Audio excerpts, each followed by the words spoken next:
Hey, welcome back, my amazing students. So in Python, we have a couple different ways that we can search for things. I want to show you just a couple of them.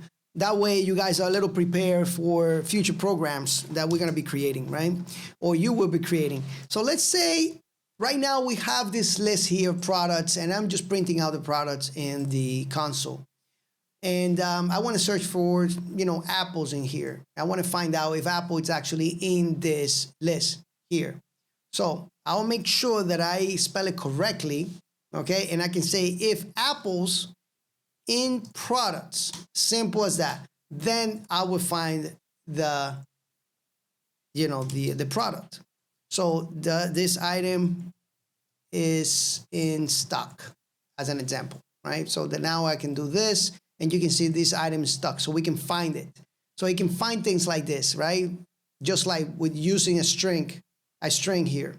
Now, let's go ahead and let's say we want to find the index of something here. So let's go ahead and find the index of eggs in this case. Or maybe let's find the index of cheese, okay? So index of cheese, just like that. And I'll do it right here. As a matter of fact, let's go ahead and do it here. Products index, and then and that's it. That will give me the index of that. And make sure that, of course, you put it outside this if statement here. All right. What else? Let's see how many times an item actually appears in this list here. Okay? And we can do that very easily by first, let's go ahead and see. All right, let's just do it. Let's count. We don't have anything repeated twice there. Let's put tomatoes in there twice, because we have everything once there, right? So tomatoes is the only one that we have that is repeated twice, right? So what I'm going to do is I'm going to say count apples or count tomatoes, just like that. And all I have to do is do products.count.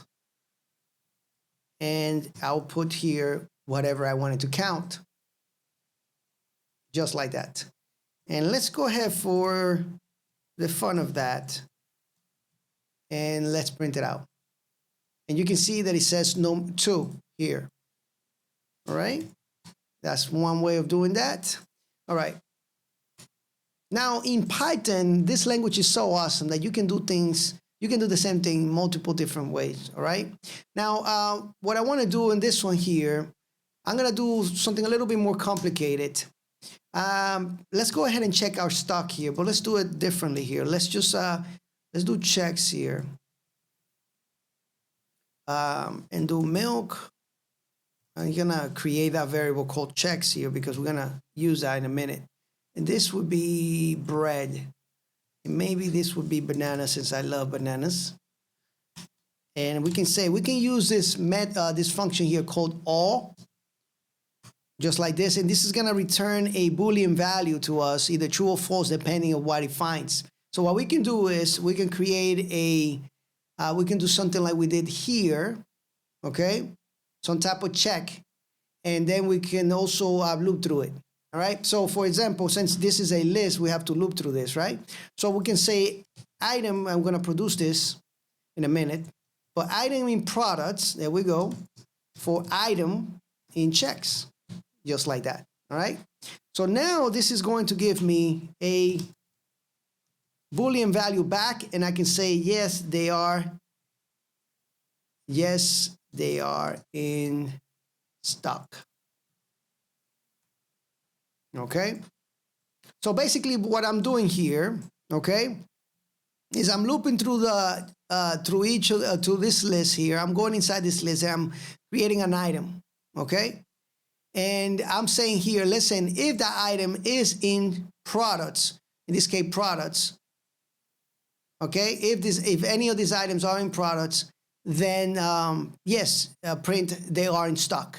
Okay, so milk, bread, and bananas are in here, bread, milk, and bananas right here. Okay, so that should give me yes, they in stock. All right, It should be they are in stock. All right. Let me not be that picky, right? I can put an else statement here, but you know exactly what it's going to do. I can also, there's another one here called any. Okay, and this will also give me a Boolean value. This is done a little bit different here because we can specify if any of these items are in stock, then is it true or false, right? So we can say something like, let's basically do the same thing we did here. Let me see if I can. All right, so item in products for item in, and here instead of check, well, it could be checks because, but we could create a different one here. Let me just create a different one because that's going to become true anyway, right? Let's just say this one here maybe would be coffee and tea. And I'm just going to put 2 S's in banana here, right? And this one would be extras, like this. Just like that.